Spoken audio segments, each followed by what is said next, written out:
Ikiwa leo ni Alhamis ya Januari 22 mwaka 2026, ni siku nyingine tena bila shaka mtazamaji mzima wa afya kabisa. Nikukaribisha ndani ya Final Score ambapo leo tutakwenda kutazama taarifa mbalimbali za kimichezo, lakini kabla ya kwenda kuyajua yale kwa urefu na mapana, nikudokeze tu kwa yale machache kati ya mengi ambayo tupo nayo. Ndani ya dimba la taifa tutakwenda kutazama kuhusiana na Dar es Salaam Young Africans jana wakianza mazoezi pale nchini Misri. Tutakuja kutazama pia kuhusiana na Yanga, wakati huo Ali Kamwe akifunguka maandalizi kuelekea mchezo wa kesho dhidi ya National Al Ahly. Tutakwenda paka kwa wekundu Msimbazi Simba wakitua salama nchini Tunisia, ambapo Simba Jumamosi ya wiki hii atashuka dimbani kukipiga dhidi ya Esperance Deportivo de Tunis. Tutakuja kuangazia pia kuhusiana na hilo. Wakati Azam FC wakiwa pale nchini Kenya, barozi wa Tanzania nchini Kenya jana alipata fursa ya kwenda kutembelea mazoezi ya Azam FC huku akitoa neno kwa wachezaji hao. Na hiyo yote ni kuelekea mchezo wa CAF Confederation Cup ambapo Azam FC yatashuka dimbani kukipiga dhidi ya Nairobi United. Tutaitazama ligi kuu soka Tanzania bara. Jana mchezo mmoja umepigwa, Mtibwa Sugar walizihirisha kwamba wao ni wababe baada ya kutoa sare na Simba. Jana anapata ushindi mbele ya Mbeya City. Tutakuja kutazama ulikuwa ni mchezo wa namna gani kwa siku ya jana. Leo ligi itaendelea kwa mchezo mmoja. Show imehamia hapa Dodoma Jiji wanawalika wajelajela Tanzania Prison. Yes, lakini kunako dunia mabingwa kuna mambo mengi kweli kubwa zaidi tutakutazama kuhusiana na timu ya taifa ya Senegal baada ya yenyewe kutoa michuano ya AFCON mwaka 2025. Sasa wachezaji hao kuna tuzo ambazo wametunikiwa kutoka pale Senegal. Tuzo za namna gani kunako dunia mabingwa tutakwenda kukujuza, lakini United yampa Bruno Fernandes shaiti kabla ya kombe la dunia. Mashaiti ya namna gani tutakwenda kukujuza, lakini UEFA Champions League kwa siku ya jana yenyewe iliweza kuendelea. Liverpool, Bayern Munich pamoja na kikosi cha FC Barcelona venyewe kwa siku ya jana vikiweza kuibuka na ushindi. Lakini leo ni zamu ya Europa, tutakwenda kukujuza kiundani zaidi. Lakini kunako tennis, Carlos Alcaraz mambo yamekwiva ama mambo yamenoga zaidi. Kunako michuano ya Australia Open tutakwenda kukujuza kiundani zaidi kunako dunia ya mabingwa. Sawa, tunayekualika humu ndani mimi naitwa Lai Saidi, nipo sambamba kabisa na striker butu Johannes Michael, bila kumsahau Jeremia Isaya. Baadaye tutaungana na Justine Muhalinga, naye tutakuwa naye hapa kuweza kufahamu yale ya kimichezo. Tunapewa nguvu kubwa na ZIC. Hawa bwana wanatufanya tuendelee kujidai lakini pia kutamba. Unajua afya ni mtaji. Yes. Afya yako ikitetereka kidogo kabisa, tu uwezo wa kutekeleza majukumu mengine unakuwa haupo. Kabisa, mimi nakwambia kwamba ni mwaka 2026 ndio ambao tunautumikia ama ndio ambao tunaishi. Sasa mimi nikusii kwa wewe ambao unanitazama kupitia kisimbuzi cha Azam pamoja na Zanzibar Cable kwamba ukiwa na bima ya ZIC unakuwa umefanya jambo kubwa na jambo la maana zaidi kama siku zote ambavyo wanafanya. Na zungumza kwamba ukifanya jambo kubwa basi unakuwa umefanya jambo la maana. Ukikata bima yako ya ZIC inakuokoa kwenye engo mbalimbali. Sasa ZIC wenyewe wana bima ya afya, wana bima ya usafiri, lakini wana bima ya moto, wana bima ya wizi, wana bima ya biashara, wana bima ya afya, bima kibao kweli. Sasa mimi naamini kila binadamu kwenye haya ambayo nimeyataja ama kuna haya ama ZIC ambao wanahudumia, basi kila binadamu lazima linamgusa. Sasa ukiwa na bima yako ya ZIC unakuwa umefanya jambo kubwa na umeokoa jamii ya watu ambao wanakupenda na watu ambao unawapenda. Tunajua kwamba huu ni mwezi Januari, unaweza ukawa safarini hapa na pale ukapata matatizo ukiwa njiani, lakini umetoka nyumbani, nyumba imewaka moto, umerudi au uelewi mfukoni hauna kitu. Hasa ukiwa na bima ZIC yenyewe inakuokoa zaidi. Lakini unatoka na chombo chako cha moto, barabarani kukukuta hauna hela mfukoni, kama una bima basi inakuokoa. ZIC shujaa, si ndio? Ni shujaa kabisa. Tumueleweshe mtazamaji. Kuna hiyo issue ya bima ya wizi. Unajua hiyo kauli jana Lai ameiongea, leo Johannes ameiongea. Wizi bwana sio kwamba eti mwizi ndo anapewa ile bima aweze kufanya kazi zake vizuri. Na kweli kuna mtu anaweza akaelewa mwizi anapewa bima tena. Kwa hiyo ni kwamba pale ambapo umepata madhila ya kuibiwa, bima hiyo ya ZIC inaweza kusaidia kurejesha mali zako kwa kile kipindi ambacho na uhitaji kwa zile mali ambazo zimeibiwa. Umekata bima. Upoe nini tena wewe? Umewaza mbele, Waswahili wanakuambia kwamba umewaza mwaka wa mbele. Mwenzetu yupo AFCON ya 27. Wakati sisi tunaiwaza AFCON ambayo imetoka kutabatika. Sawa kabisa. Mtazamaji, kama ambavyo tumekufahamisha, hao ni washirika wetu, lakini nikwambie tu tuna wageni humu ndani. Muda mchache tutakuja kuungana nao. Hawa si wengine, tuna shabiki wa Simba, tuna shabiki wa Yanga. Mganga wa Yanga, shetani wa Yanga, leo tupo nao humu ndani. Yote haya ni kuzungumza kuhusiana na timu zao katika uwakilishi wa michuano ya klabu bingwa barani Afrika. Tunajua Yanga yuko pale Misri, wakati Simba yupo nchini Tunisia. Kwa hiyo hayo yote ni muda mchache tu tutakuja kuzungumza nao humu ndani baada ya kuwatazama ZIC. Hapo unategemea hapo unapata ushindi kwa Bibu Kiombo. Unapata ushindi kwa nani? Tutawachanganya vibaya ndugu zanguni. Nimemchanganya mpaka mzee wako. Jean Ahoua cheza kona moja ndani huko, anakwenda ametacha Boniface, anagonga kichwa. Hii ni Simba Sports Club. Mbona Tobi achani ndevu? Naumia mimi Yanga. Baba Lavat. Yanga ananiumiza mimi. Pole. Naumia dada. Mpira.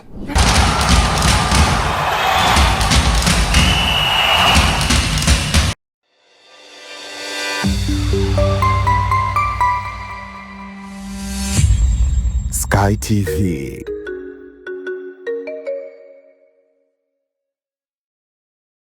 Habari, jina langu ni Sarah kutoka ya ZIC. Kazi yangu ni kukuongoza katika kufanya maamuzi sahihi ya kujikinga wewe na mali yako dhidi ya majanga yasiyotarajiwa kwa kupata bima kutoka ZIC. Je, unaifahamu ZIC?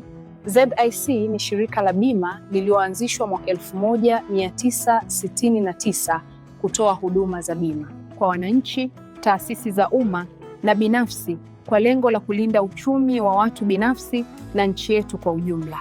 Lengo letu ni kuwa kampuni ya bima inayoaminika na wateja na kutambulika kote Afrika Mashariki. Dhamira yetu ni kulinda na kuwawezesha wateja wetu kwa kuwapa huduma bora na za kuaminika. Baada ya utangulizi wangu, je, ungependa kujua kuhusu huduma zetu? ZIC tunatoa huduma za bima za mali na ajali, na kati ya hizi ni bima ya magari, bima ya wizi, bima ya moto, bima ya mizigo. Je, unazijua branchi zetu? Kuhakikisha tunawafikia wateja wetu nchi nzima, tunatoa huduma zetu kupitia ofisi zetu kuu zilizopo mtaa wa Mpirani pamoja na matawi yetu yafuatayo: Amani, Marpubi, Chake Chake, Dar es Salaam, Dodoma, Mwanza, Kahama, Arusha, Tanga, Mbeya na Mtwara. Unajua ni njia gani tunazotumia kuwapa wateja wetu huduma? Tunatoa huduma kupitia ofisi zetu, kupitia mawakala na madalali wa bima waliosajiliwa na Mamlaka ya Bima Tanzania, kupitia mawakala wa Bank Assurance na pia kupitia mitandao ya simu kupitia Voda Bima na Mix by Yas. Karibu ufurahie huduma zetu kwa masaa 24. Tunakujali.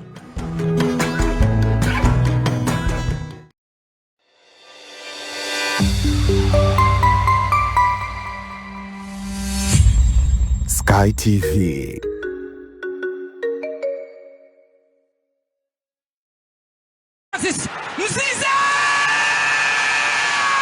Hapo unategemea hapo unapata ushindi kwa Bibu Kiombo. Unapata ushindi kwa nani? Tutawachanganya vibaya ndugu zanguni. Nimemchanganya mpaka mzee wako. Jean Ahoua cheza kona moja ndani huko, anakwenda ametacha Boniface, anagonga kichwa. Hii ni Simba Sports Club. Mbona Tobi achani ndevu? Naumia mimi Yanga. Baba Lavat. Yanga ananiumiza mimi. Pole. Naumia dada. Mpira.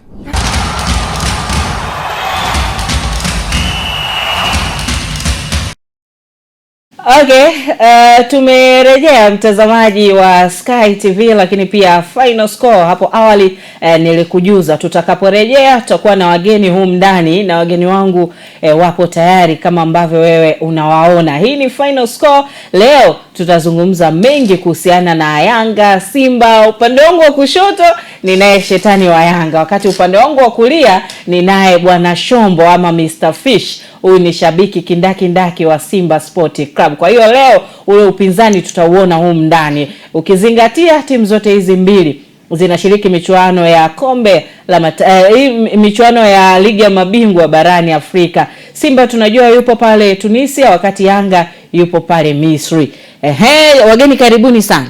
Tunashukuru sana, shukrani. Afya zenu zipo vizuri? Safi kabisa. Stress zile za timu zenu ama shetani stress haipo hapo? Kwanza tunashukuru. Nimefika Dodoma, kuna amani, kuna vyakula. Yaani safi kabisa. Tunashukuru sana. Nimeshukuru sana, nimeenjoy kwa hiyo Dodoma ipo vizuri. Naweza nikasema nimetembelea TV nyingi, siwezi kuzitaja majina. Lakini TV nimeshangaa na mazingira mazuri, waandishi habari wazuri. Yaani kwa kifupi ni furaha. Kwa kifupi nawaambieni wa Tanzania popote pale. Kingamuzi namba ngapi nimesahau? Azam TV channel namba 022 unatupata, lakini Zanzibar Cable channel namba 14. Yaani ndio kuna habari za uhakika na ukweli. Yaani safi kabisa. Mungu awabariki ndugu waandishi habari. Shukrani kwa niaba ya Sky TV. Sasa kwanza mimi ningependa kufahamu majina yenu, yale ambayo mmebatizwa, tunaweza tukasema hivyo. Tunasikia tu shetani wa Yanga, bwana Mr Fish.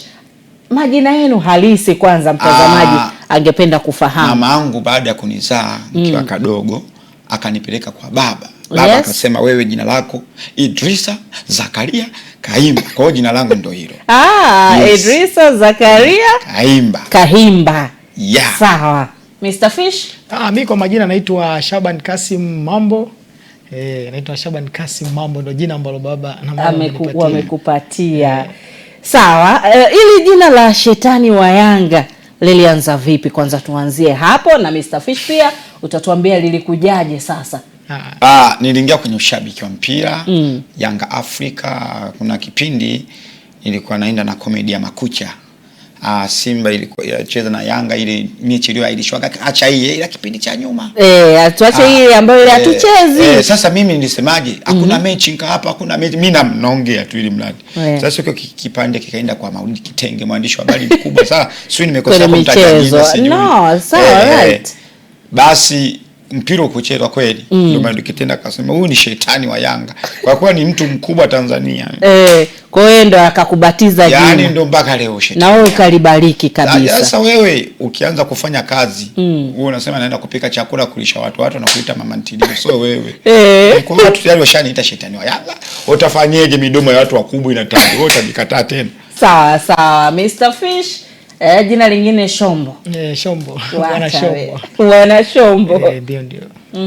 Mimi jina langu hili limetokana na biashara zangu binafsi za kuuza vitoweo aina za samaki ndio akanipatia jina la Bwana Shombo.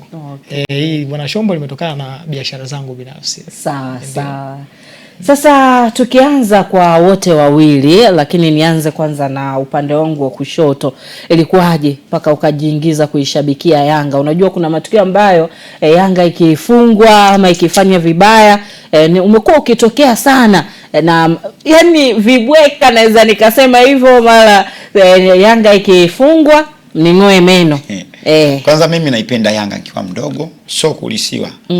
Nimeipenda mimi kama mimi kwa kuwa wazazi wangu ni watu wa dini, masuala mipira hawajui. Ila mimi naipenda Yanga. Aliyosababisha nipende Yanga sana ni Ngasa. Kipindi kile Ngasa mimi nilikuwa nampenda yeye kama yeye. Lakini baada kutoka Azam akacheza Yanga, nilikuwa namfuatilia. Kwa hiyo ulianza kumfuatilia baada ya kutoka, maana alianza Yanga ndo akaja akaenda Azam. Ngasa nilikuwa nampenda sana. Kwa alivyoenda Yanga akaniachia alama. Kwa hiyo naipenda Yanga. Kwa kifupi Yanga naipenda. Kwa kifupi Ngasa ndo alinanashisha sasa nipende Yanga. Na Ngasa ndo alisababisha nianze kwenda uwanjani. Ila nilikuwa naipenda Yanga lakini kwa sifuatilii yani sio mfuatiliaji ile hasa. Kwa hiyo Ngasa huyu mlisho. Yani siku nikimuona natoa bado tu mpaka leo shetani wao hujaonana na live na Ngasa. Yani kuna siku afande Sele alisema mimi sio kuonana Professor J, lakini wote ni mastaa. Si mbaya, lakini imenishangaza kwa sababu mara kadhaa umekuwa Yanga inapokuepo na wewe tunakuona. Kwa hiyo na Ngasa kuna baadhi ya matukio ya Yanga mengine huwa anahudhuria. Yaani kutana na Ngasa. Bado ila ndo kanimasisha Yani yeye ndo kasababisha nianze kwenda uwanjani. Mimi nilikuwa namfuata tu nimuone Ngasa. Sasa wewe unafikiri ugumu uko wapi mpaka leo hujaonana na Mrisho? Baada ya kuwa star mimi au baada ya kufahamika Ngasa kashaondoka. Lakini kipindi kile anachezea Yanga na mimi nilikuwa naenda kipindi kile mimi sijulikani. Kwa hiyo nakaa Ngasa, ukitaka watu wanakuzima babouncer. Kwa hiyo kadi unayo lakini au wanachama? Tena na kadi na wakati mpaka watu wengine. Sawa. Mr. Fish hapo wewe ilikuwaje ukajiingiza kuwa shabiki wa Simba Sport Club? Mimi bana kipindi hicho Simba inafanya vizuri. Simba anampiga Yanga goli 5. Ndio pale ndo ukavutiwa, mahaba yakaingia kabisa, mahaba yakawa kindaki kabisa. Mpaka leo mimi uniambie chochote kuhusu Simba. Kwa hiyo hata haya yanayoendelea wewe ni upendo tu kwa Simba. Mimi naipenda sana Simba kiukweli. Yani jinsi ambavyo naipenda Simba, sometimes ukitoa wai wangu ni Simba ndio inafuatia. Una moyo, wanasema mashabiki ambao mpaka leo wanaishabikia Simba, hawa ndo mashabiki kindaki ambao wanaipenda kutoka kwenye moyo wao. Naipenda sana Simba kuliko kitu chochote kile. Sawa, tungependa pia kuzungumzia kuhusiana na mwenendo wa vilabu vyenu sasa hivi. Tuzungumze kuhusiana na ndani hapa, lakini pia unajua hizi timu zenu zipo kwenye kuwakilisha Tanzania katika michuano ya kimataifa, kwa tutakuja huko. Shetani, tuanze kuizungumzia kwanza timu yako. Msimu huu kwako umekuwa ni msimu wa namna gani katika timu yenu? Kwa sababu wakati mnaanza ligi tulitazama ni Yanga ambayo walikuwa na struggle hususan lile eneo la ushambuliaji, lakini sasa hivi tunaona mwalimu amejaribu kuleta baadhi ya nyota wamekuja, nikimzungumzia mtu kama Depu eneo la ushambuliaji, lakini pia Alan Okello kaongezwa pale. Juzi tumeshuhudia mmetoa kipigo kikali kwa Mashujaa. Mimi nataka niwaambieni wa Tanzania au wana Yanga pia. Engineer anavyosajili wachezaji sio kwa ajili ya ligi ya ndani. Yanga tuna mafanikio makubwa hii miaka 5 iliyopita au 4. Kwa kifupi engineer tulichomwambia wana Yanga kwamba sisi tunataka kombe la klabu bingwa. Na mpaka leo msimu huu. Yani sio msimu huu, yani tulishaga engineer hapa alivyo anaumia kichwa, miti yangu ni kubwa nazidiwa na mazembe, ana kombe la klabu bingwa. Kwa hiyo sisi tunachomdai engineer, tunamdai kombe la klabu bingwa. Kwa hiyo anavyosajili watu wengi ambao wajua na Yanga wanajua labda nasajili kwa ajili ya klabu ya Simba kumzuia Simba. So kweli sisi ni huko mshavuka. Hatupo kabisa. Kwa hiyo Okello kaletwa pale kwa ajili ya kuja kumfunga Ahali au kumfunga yoyote atojitokeza klabu bingwa. Sio Simba. Yani wala sio timu yoyote ambayo iko kwenye ligi ya Tanzania. Kwa hiyo sisi wana Yanga tuna maumivu makubwa na tuna kilio kikubwa kuona timu kubwa Afrika kama Yanga haina kombe la klabu bingwa. Maumivu ambayo tunayo ni makubwa. Lakini nyakati hizi jamani ndio tumeanza kuziona kumuona Yanga at least na yeye akivuka katika kumbuke pia msimu jana Yanga aliishia hatua za awali kabisa katika michuano hii. Ndio maana nasemaje siku zote kitu kabiki una uongozi. Yanga tulikuwa tuliwahi kupata kiongozi tangu 35 Yanga isajiliwe. Tulikuwa tuliwahi kupata kiongozi wa mpira. Mpira ni uongozi. Kwa hiyo baada ya Mwenyezi Mungu kuona Yanga sasa hivi haieleweki kipindi cha nyuma, Mungu akaamua kumleta kiumbe, akampiga na muhuri kwenye mgongo, hataki kutuonesha. Wakuja kuiongoza Yanga si mwingine ni engineer. Kwa hiyo engineer hata staafu bila kuleta kombe la Afrika. Eti la Afrika, la ndio hilo la Afrika la klabu bingwa. Kwa kifupi nataka niwaambieni wana Simba, wasio kafiri sisi tunasajili wakina Okello kwa ajili ya kuwafunga wao au kuwavuzuia. Sisi tunataka kombe la klabu bingwa. Tumejipanga kifedha kwa ushangiliaji na kwa vyovyote vizuri. Na nataka nimwambieni upiramidi. Kama sichezi finali klabu bingwa kwa Pyramids au Ahali hata kombe atuandalie bingwa mtetezi wa kombe hili. Sasa na kuhakikisheni dada. Ahali ni wa zamani sio wa Yanga ya sasa hivi. Na tunaenda kusuru naye kule. Akija hapa Zanzibar tunampiga goli moja. Sawa, tumsikie Mr. Fish na kuhusiana na klabu yako ya Simba. Simba tunaona inapitia mambo mengi sana. Hususan ndani na nje ya uwanja. Simba ambayo imestruggle na yenyewe pia kupata matokeo hata katika ligi. Ukitazama baada ya kutoka kufungwa na Azam, wamefungwa kwenye mchezo ambao ilikuwa ni nusu finali michuano ya Mapinduzi Cup, lakini tukitazama ni Simba ambayo imetoka tena kutoa sare na Mtibwa Sugar, na ni Simba ambayo ilipoteza kwenye ligi dhidi ya Azam FC.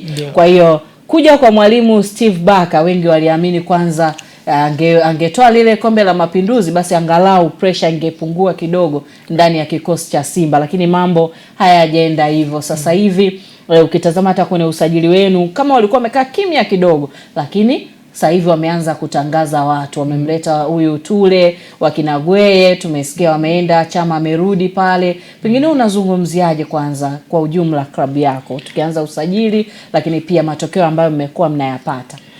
Kwa sasa hivi timu yetu inapitia kipindi kigumu kwenye swala la kupata matokeo, kwenye swala la uongozi, tunalijua hilo. Lakini kitu kikubwa kabisa ambacho cha kwanza kabisa na wahusia wana Simba wenzangu ni tuwe wavumilivu kwenye hiki kipindi. Timu kubwa ni kipindi cha mapito. Hiki ni kipindi cha mpito. Timu kubwa yoyote duniani lazima ipitie hiki kipindi. Yaani huwezi kuwa mkubwa kama hiki kipindi ukipitii. Ninachoshukuru mimi ni kwamba timu yangu sasa hivi inafanya usajili, inatuliza mashabiki, wanatuambia bana tusiwe na pressure. Msemaji wetu kashasema hii timu ni timu yetu sisi. Kama juzi kuna kauli alitoa ile mechi ambayo mmetoka kutoa sare na Mtibwa, alizungumza kwa uchungu sana. Alisema wachezaji wa Simba wanapaswa kujitathmini. Ni kweli kabisa, wachezaji inabidi wajitathmini, lakini pia nao viongozi wenyewe inabidi pia wajitathmini. Wasiwaambie tu wachezaji wajitathmini. Hebu hapo nikuulize swali la kizushi. Wewe shida ya Simba unaiona ipo kwenye uongozi ama ni wachezaji wenyewe wanashindwa kuperform? Unajua Simba mnafananisha mapito ambayo alipitia Yanga. Kweli tunakumbuka ile Yanga ya bakuli. Yanga ilikuwa inapitia wakati mgumu, lakini binafsi mimi nilikuwa naona Yanga ilikuwa ina wachezaji ambao wana spirit ya upambanaji. Kwa walikuwa wakina Yakuba Sonya, wakina Deus Kaseke. Kuna kitu ambacho walikuwa wanakionyesha tofauti na Simba hii ambayo tunaiona. Kwa hiyo yani Simba ni kama wanajifichia kwenye kivuli cha Yanga. Utasikia hata Yanga alipitia hicho misimu minne na sisi tulibeba ubingwa back to back. Kwanza kitu ambacho kabisa kinaniuma ni kwamba kipindi Yanga iko mbovu, Yanga ya bakuli, sisi hatuifungi. Kwa nini wao wanatufunga sisi? Wanatunyanyasa. Iko ndo kitu ambacho mimi mwenyewe binafsi kinaniumiza mpaka kuna muda mwingine nakosa usingizi kabisa kwamba kwa nini Yanga ilivyokuwa mbovu sisi hatuifungi, watunyanyasa sisi? Alafu kitu kingine mara 6 yote mnafungwa yani hapa juzi na hapo Lakini kitu kikubwa ni kwamba sasa hivi timu yetu ishajua nini ambacho kinatakiwa kifanyike. Na viongozi wajitathmini. Unajua timu yoyote uongozi ukiwa umeshekisheki kidogo, lazima hata wachezaji wasijitume. Huo ni uhalisia kabisa. Sasa kama viongozi wanaona kuna namna wanakosea, inabidi watulie ili timu icheze vizuri, kwa sababu timu ni uongozi. Kabisa. Kama hauna uongozi mzuri imara, huwezi kuwa na timu nzuri hata siku moja. Mchezaji hawezi kwenda kucheza alafu anaona kabisa kiongozi wametoka kugombana na yeye akacheza kwa moyo. Hawezi kabisa. Shida ni uongozi. Shida ni uongozi kwenye timu yetu. Shida ni uongozi. Sawa. Mtazamaji wa Final Score, tupo na wageni humu ndani. Nipo na shabiki wa Yanga, shetani wa Yanga, akifahamika hivyo kwa jina maarufu kabisa. Lakini pia Mr. Fish, yeye ni shabiki wa Simba Sport Club. Kwa hiyo kama una swali lolote ambalo unataka kuwauliza humu ndani, basi na wewe tuandikie ujumbe wako mfupi wa maandishi. Namba ni 0762888642, 0792888642. Sasa Shedan, turudi kuzungumzia kuhusiana na mchezo wenu wa kesho. Kesho tunaenda kutazama mchezo ambao Yanga wanaenda kucheza na mabingwa wa kihistoria, na wazungumzia National Ahli. Na kwa namna ambavyo ukitazama kwenye msimamo ule wa kundi B, Yanga ana alama zake 4 sawa kabisa na Al Ahli. Licha kwamba Al Ahli ana magoli mengi, Yanga ikafunga bao moja tu katika hii michezo miwili ambayo kacheza. Kesho ni mchezo wa 3. Kwanza wewe kama shabiki wa Yanga unatarajia nini hasa katika kuelekea mchezo huu, hususan Al Ahli anahitaji kuitengeneza heshima pia akiwa katika ardhi yake ya nyumbani? Kwa kuwa mimi ni mgeni kule Misri Cairo, nataka niwahakikishie wanaonisikiliza. Ahli siwezi kumdharau kwa kuwa ni a giant miaka 12 na Yanga ilivyo bora sasa hivi. Mimi nakwambieni na wahakikishieni wa Tanzania au watu wa mipira wana Yanga. Leo mechi ni pacha. Kesho hiyo. Kesho ni pacha.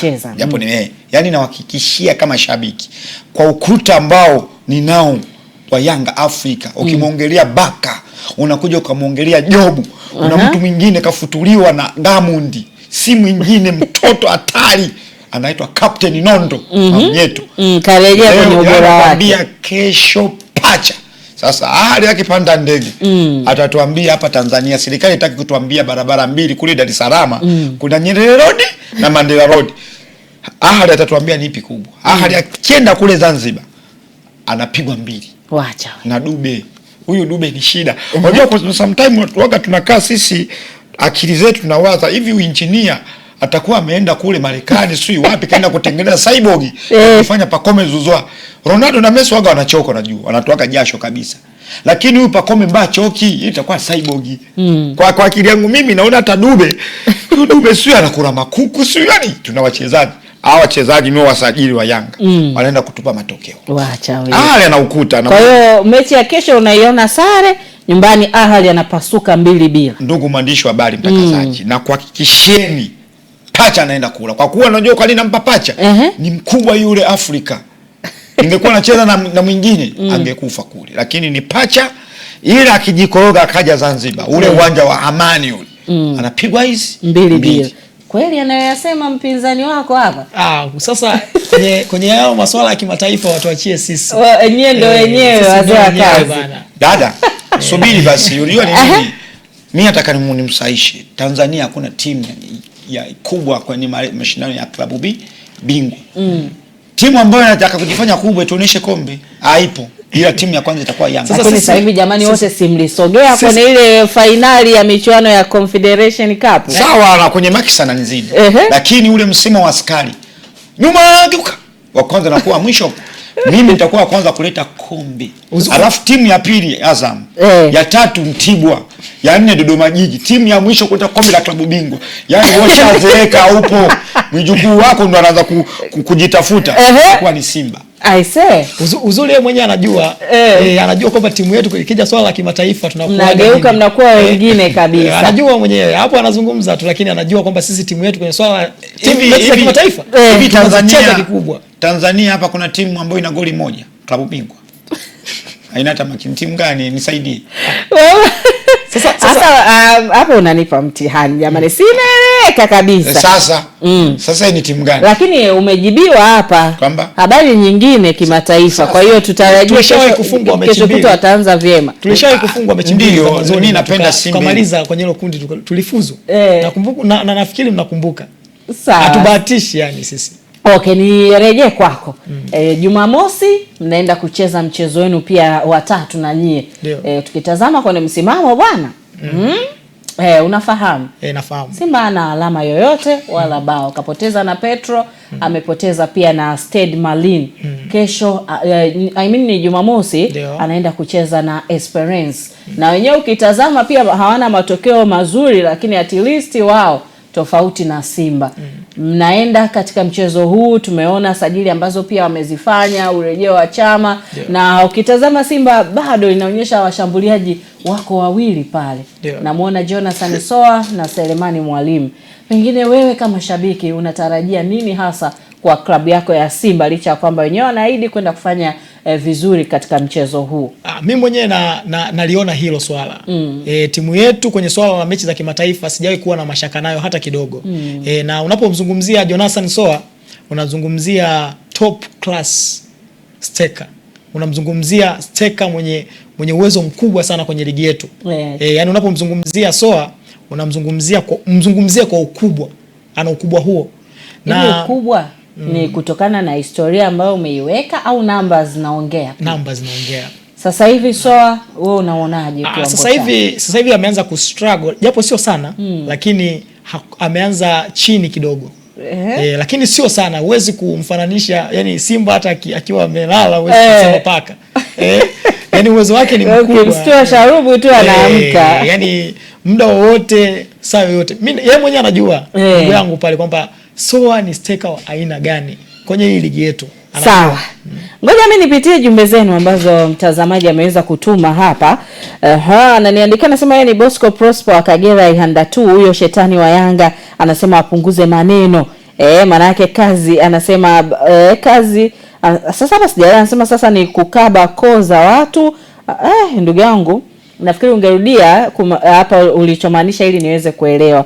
Mr. Bambo akiwa Mwailanje anasema yeye ni shabiki wa Yanga, anazitakia ushindi Yanga na Simba. Haya, huyu ni wa Yanga lakini anazitakia ushindi timu zote. Anauliza dada huyo shabiki wa Yanga ni ambaye alikuwa analia eti Yanga inamuuma alafu eti utopolo. Ajibu mwenyewe, si hapa eti si ndio ulikuwa unalia. Shetani wa Yanga. Roho yangu nimewekeza Yanga. Kwa hiyo mimi maisha yangu yote, furaha yangu yote ni Yanga. Mshahara nao ulipo, mimi mshahara nalipwa 800,000 kwa mwezi. Lakini hata sipolipwa, Yanga ikifungwe kisuru, maumivu nao yasikia ni makali. Waga natamani nifie usingizini, sirudi tena. Kabisa. Sawa, dada anasema mambo vipi? Unaongea na Jangala, anauliza Simba imesajili wakina nani? Naomba unitajie. Jamani, si golikipa wameshusha kipa, wana wakina nani Gweye, lakini pia na mchezaji mwingine nani? Nitakuwa nimemsahau nafikiri, lakini Ismail Ture wamemshusha pia na Chama karejea. Sawa, Peter Deus kutokea Mwanza Hungumalwa anaamini timu yake anasema itampa matokeo mazuri. Sasa hajasema timu yake ni ipi Peter, mimi sijajua ni ipi. Anasema kiukweli huyo shabiki wa Simba nimempenda bure kutokana na spirit yake ya kuipenda Simba. Big up sana kwako, yule anaomba namba yako. Dada kaka huyu. Anaitwa Matayo yupo Singida, anasema naombeni mniambie usajili wa Simba jamani, maana si kwa aibu hii mwana Simba yeye. Haya, anasema nimsome kama Lindo, anapatikana Dodoma wilaya Kongwa, anaitakia timu yake ya Simba maandalizi mema kwa siku ya kesho. Nipite na kama 4 hivi. Tuna mgeni mwingine, kwa hiyo nipite na 4. Anasema Simba wamemaliza usajili. Magazo kutokea Nyasa Mkili Chikunja. Dirisha la usajili bado. Usajili unamalizwa pale dirisha likifungwa ndo amemaliza. Kwa hiyo leo ni kama siku 8 zimesalia dirisha la usajili kufungwa. Kiukweli anasema shida ya Simba uongozi ndo unapoteza wachezaji. Anaomba namba ya shabiki wa Simba, anasema nimemuelewa sana. Wakati huyo anasema shetani wa Yanga, kiukweli unachokiongea ni sahihi. Tunaiona Yanga miaka ya mbele itakuja kuwa mabingwa wa kombe la Afrika. Kiukweli Yanga na Mazembe hauwezi ukazifananisha. Mazembe hii au anazungumzia Mazembe ile aise. Yaja nielewa. Mimi nimesemaje? Haiwezekani timu kubwa kama Yanga kwa sasa hivi imejipata. Alafu tuzidiwe na Mazembe. Aishaichukua kombe mara ngapi? Yaani inamaanisha makombe ya klabu bingwa Afrika. Sasa hivi yana nini mbovu? Uweze kuinganisha na Yanga. Sawa, nipite na hii ya mwisho. Anaitwa Emma, anauliza hivi ahoa ameondoka eti kwa tetesi mimi nilizozipata kaondoka. Kwa hiyo acha tusubiri klabu yenyewe kama itakuja kuthibitisha hilo. Sawa, shetani zungumza na mashabiki wenzako wa Yanga, unawaambia nini kuhusiana na klabu yenu, lakini pia Mr Fish na yote amaliza kwa upande wako kabla ya kumkaribisha mganga wa Yanga tupo naye humu ndani pia. Mimi nawaambieni washabiki wa Yanga popote walipo Tanzania, kama ana hela aweke mfukoni. Kesho saa 4 usiku aende akafanye starehe yote anayoitaka. Yaani kama ni bia nini, yani nampa uhakika wa suru. Suru kwa hali ni kubwa kwetu sisi. Kwa nini usiwe ushindi? Kwani ushindi unashindika? Niongee uongo. Na Depu na Dube pale mbele. Kwa hiyo niongee uongo kwamba tutafunga. Mimi naongea ninachokiona kwamba mechi ni pacha. Kwa kama mtu ana beti aweke na asipotokea hiyo. Isipotokea suru, naomba washabiki wa Simba wataponiona wasiniogope kabisa. Na hilo swala serikali isijekaingilia shetani. Nakwambia hivi, wanikate kichwa. Alafu hicho kichwa wakipige kona. Wewe shetani. Haki ya Mungu. Wewe shetani usinitafutie shida. Na hilo swala serikali yetu tukufe sirikirie. Kwa hiyo ukatwe kichwa shetani. Yaani wachukue panga lile kama la Farao. Walinoe washabiki wa Simba. Kate kichwa changu. Alafu hicho kichwa wakipige kona. William wa Simba yeye ndo apige. Waacha wewe. Alafu Mzaramu yeye apige filimbi. Mganga wa Yanga awe kibendera. Kama siri pacha kesho. Sawa. Mr Fish. Licha ya kipindi ambacho tunapitia timu yetu, lakini bado timu yetu tunatumaini nayo kubwa kabisa. Bado ni nzuri, inacheza mechi zake kikubwa. Ninachoamini mimi kwenye hii hatua ya nusu ya makundi tunavuka. Ninachokiamini mimi kwa sababu tulishafanya hivyo. Sasa mashabiki wenzangu nawaomba jamani, nawaomba nipo chini ya miguu yenu. Tuisupport timu yetu, tuwe nayo pamoja kwenye hiki kipindi kigumu, na nina imani ubingwa wa Afrika uko karibu. Kwa hiyo ubingwa wa Afrika msimu huu? Sio msimu huu, lakini nauona karibu. Kwa hiyo mnatengeneza timu. Nauona karibu. Sawa, basi mimi niwashukuru na niwatakie kila laheri katika timu zenu. Simba pale Tunisia, lakini Yanga pale Misri. Karibuni tena jamani ndani ya Sky TV. Shukrani sana. Sawa, mtazamaji, tunapata mapumziko mafupi. Punde tu tunarejea. Mimi nakwambia usiondoke. Tunaye mganga wa Yanga, tutakuja kuzungumza naye na yeye kuhusiana na masuala mazima ya Simba lakini Yanga. Ilikuwaje akawa mganga wa Yanga? Usikose, muda mfupi tu tunarudi. Mzize! Hapo unategemea hapo unapata ushindi kwa Bibu Kiombo. Unapata ushindi kwa nani? Tutawachanganya vibaya ndugu zanguni. Nimemchanganya mpaka mzee wako. Jean Ahoua cheza kona moja ndani huko anakwenda ametacha Boniface anagonga kichwa. Hii ni Simba Sports Club. Mbona Tobi achani ndevu? Naumia mimi Yanga. Baba Lavat. Yanga ananiumiza mimi. Pole. Naumia dada. Mpira.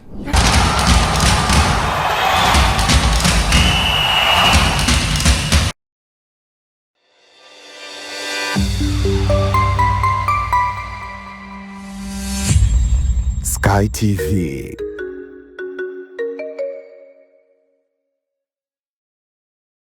Sky TV inakukaribisha mfanyabiashara, mjasiriamali, taasisi na mashirika mbalimbali kutangaza biashara yako kwa gharama nafuu. Sky TV itafurahi kuwa sehemu ya kufanikisha ndoto yako ya kukua kibiashara. Karibu utangaze nasi ili kuwafikia wateja wengi kutoka maeneo mbalimbali ndani na nje ya nchi. Kwa maelezo zaidi, wasiliana na mkuu wa kitengo cha masoko kupitia simu namba 0673 33 61 99 au 0794 96 3336. Wakati wa kukua kibiashara, taasisi au shirika lako ni sasa. Changamkia fursa hii. Sky TV, above the limit.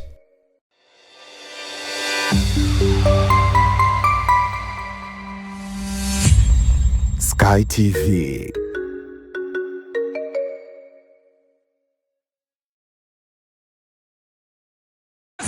Mzize!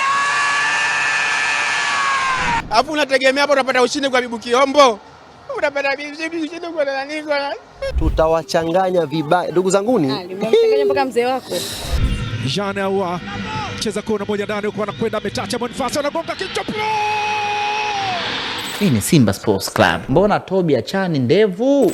Naumia mimi Yanga. Baba Lavat. Yanga ananiumiza mimi. Pole. Naumia dada. Mpira.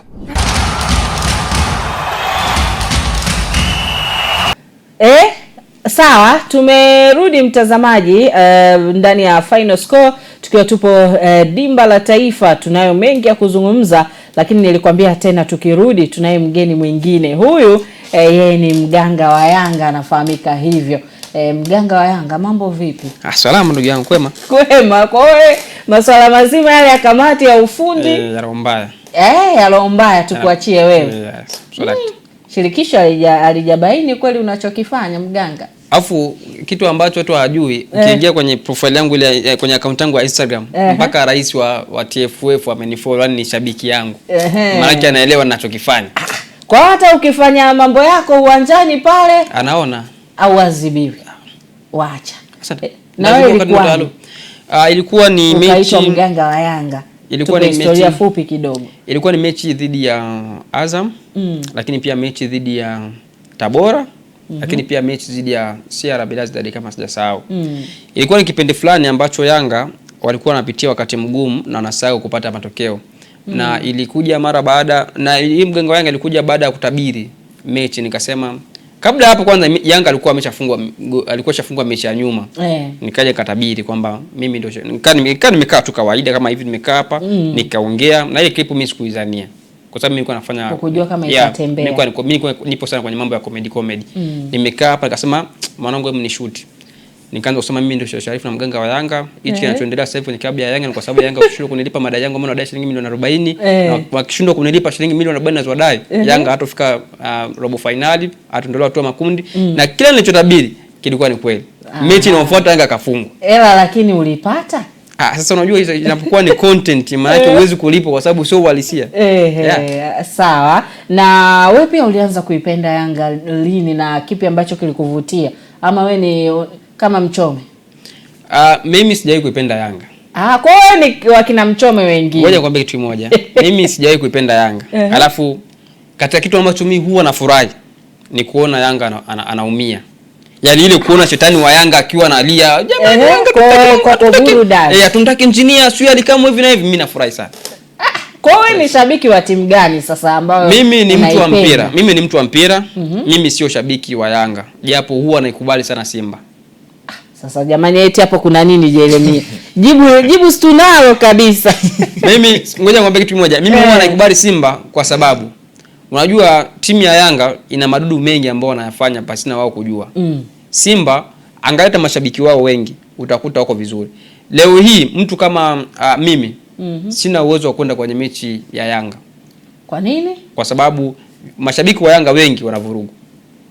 Kwa hiyo unaogopa unaweza ukachezea kichapa. Naweza kachezea kichapa. Japo mashabiki wa Yanga ni wanangu, lakini kwenye mechi siwezi kwenda.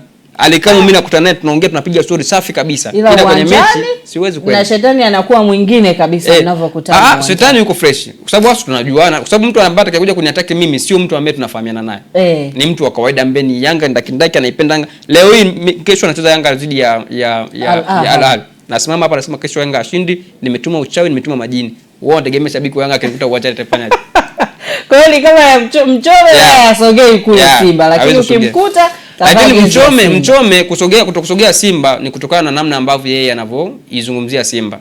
Mchome hajawahi kuizungumzia Simba kwa mazuri hata moja.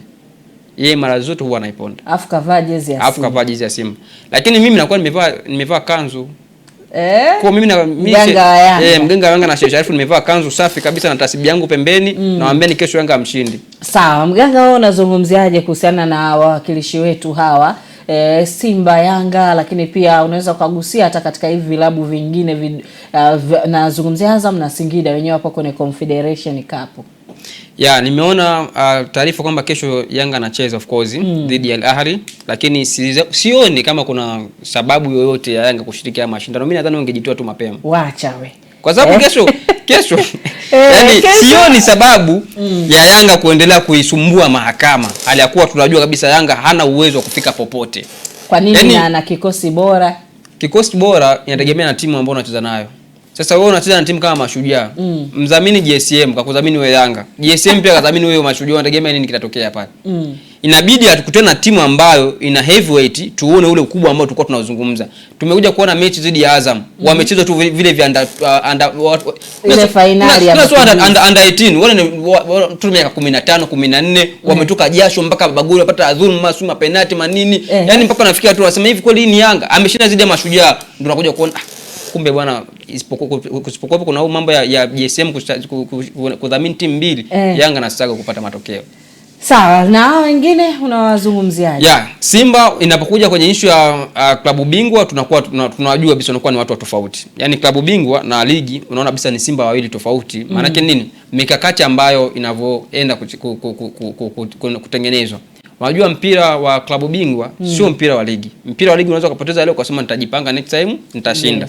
Lakini mpira wa klabu bingwa unaenda kabisa kiakili. Kwamba nikipoteza hapa kuna namna fulani siwezi kupata na point. Kwa lazima mtu uende mentality kabisa, najua kwamba ninachoenda kufanya hichi aidha kupata suluhu au kupata alama tatu.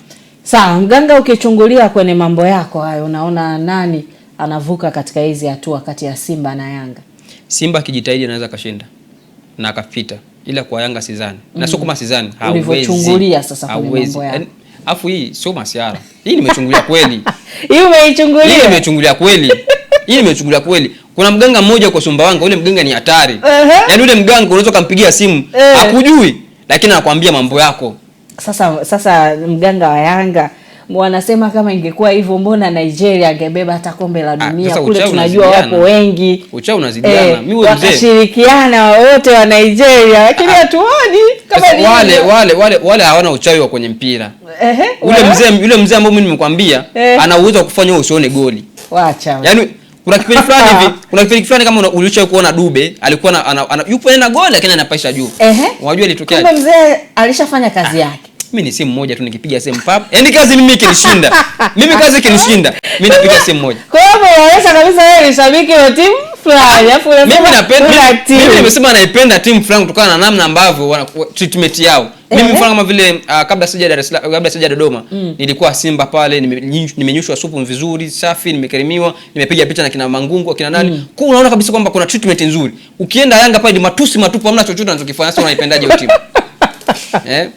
Mara sio yani hakuna kinachoendelea. Kwa unajua bisa hawa ni wauni tu, hamna timu hapa. Alafu ile Yanga pale unajua Yanga wana timu. Yanga wana walevi, Yanga wanawanywa visungura, Yanga wana wachezaji. Mimi nakwambia hivyo, mara nyingi nakutana nao kitambaa cheupe wachezaji wa Yanga wanaburudika tu muda wote kuna visungura. Lakini uwanjani wanaonyesha kile kitu ambacho mwalimu anataka. Timu wanaocheza nao ni dhaifu, sio timu kubwa. Kwa hiyo JS Kabir zote ni timu dhaifu kwa Yanga. JS Kabir amecheza msimu gani? Mechi za Kabir samecheza mechi ngapi? Mechi mbili. Kashinda ngapi? Kashinda moja akatoa sare. Amemfunga JS Kabir, alitoa sare na FAR Rabat. Ambayo sare ametoa wapi? Sare aliipata akiwa pale Zanzibar Amani Complex. Na aloshinda iko wapi? Alishinda akiwa ugenini. Alishinda akiwa alishinda Zanzibar Rabat, akapata sare akiwa na JS Kabir. Lakini pia hata huo ushindi ambao ulikuwa ni ushindi wa goli moja. Ushindi ni ushindi. Ulikuwa ni ushindi wa goli, lakini pia angalia mchezo ambao namna ulivyochezeka. Kuna namna kabisa ulikuwa unaona mpaka kibendera yule anaitwa pembeni Chemba huko anapewa shilingi, bwana tusaidie bwana, bila hivyo tutazalilika sisi hapa. Wanapewa chochote, anakuja huku anarekebisha mambo. Sawa, haya mganga wa Yanga, sisi tunasubiria kuona kamati imefanya kazi. Young Africans ni walevi wachezaji wao. Walevi. Angalia ngoja mndugu mwandishi, hata namna unavyokimbia unaona kabisa ni wazito, wanakimbia wametepeta. Misimu takriban 4 tunaizungumza ambayo Young Africans amekuwa title contender. Kuna mechi dhidi ya Simba Sports Club. Nani ni mlevi kati ya watu wawili? Sasa unapozungumzia ulevi, uzungumzie ulevi kwenye kukutana head to head. Tunazungumzia ulevi namna ambavyo wachezaji wanapoperform. Unajua Simba anaweza kawa bora, lakini Yanga asiwe bora, Yanga kamfunga Simba.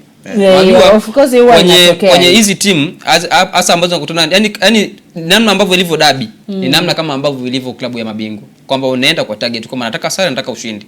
Kwa lazima heavyweight ya mchezo iwe mkubwa. Ni tofauti na kama ligi, najua nikipoteza hapa nitapata ushindi timu fulani. Okay, Simba amesare zidi ya Mtibwa. Anawaki kwamba naweza kukutana na Yanga nikamfunga. Nikamla kiboga ikawa safi.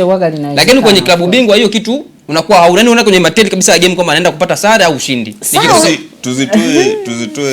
Tuzitoe mechi za ligi kuu. Ngao ya Jamii amekufunga mara 2. Young Africans ameshinda mara 2 kwenye Ngao ya Jamii. Hiyo na yenyewe unaizungumziaje? Sasa kufungwa mara 2 hata mara 6 hivyo vitu vipi? Kwani Madrid amefungwa mara ngapi na Barcelona? Mbona tuseme kwa sababu ni Ulaya? Swala mwisho tuzungumze. Wewe kwa namna ambavyo umevitazama vilabu vyetu, sasa tuondoke kwenye ule uganga. Turudi sasa kwenye uhalisia. Kwenye mpira. Nani unampa nafasi ya kufanya vizuri zaidi? Ondoka huko kutokana na ubora wake. Kutokana na ubora nikiongea bila unafiki kabisa. Nikiwa mkweli wala kupepesa. Sema sasa mimi kuongea ukweli kwenye Yanga na kwa ngumu. Kwa hiyo tuishi nayo kauli yako. Ni kama vile unampa credit fulani hivi, yani anajisi yeye ni mkubwa. Hicho kitu hapata. Tuseme tu kwamba Yanga hawezi kufikia popote. Ataondolewa. Sawa, hii ni kauli ya mganga wa Yanga. Kama nimemnukuu vizuri. Kawapa credit Young Africans. Sijawapa credit. Sawa, mimi nikushukuru sana na kila laheri ndugu yangu. Sawa. Mtazamaji, tupo pia na wageni wengine ambao tutakuja kuzungumza nao muda si mrefu hapa, lakini kwa sasa hivi sisi tunaachana na mganga wa Yanga. Kumbuka bado tunazo story nyingi za kuja kuzungumza. Baada ya kumalizana na wageni wajao, tutakuja pia kuendelea kuzitazama taarifa za leo. Kumbuka Yanga kesho anacheza, Simba yeye anacheza siku ya Jumamosi ligi kuu soka Tanzania bara. Jana ilichezwa lakini leo kuna michezo. Yote haya tutakuja kuyatazama ndani ya saa ya pili ya Final Score. Lakini kwa sasa tunapata mapumziko mafupi, punde tunarejea tena. Alafu unategemea hapo utapata ushindi kwa Bibu Kiombo? Utapata ushindi kwa nani? Tutawachanganya vibaya ndugu zanguni. Nimemchanganya mpaka mzee wako. Jean Ahoua cheza kona moja ndani huko, anakwenda ametacha Boniface, anagonga kichwa. Hii ni Simba Sports Club. Mbona Tobi achani ndevu? Naumia mimi Yanga. Baba Lavat. Yanga inaniumiza mimi. Pole. Naumia dada. Mpira.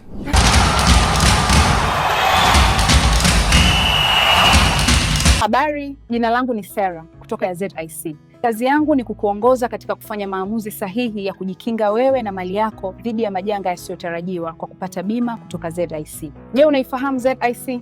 ZIC ni shirika la bima lililoanzishwa mwaka 1969 kutoa huduma za bima kwa wananchi, taasisi za umma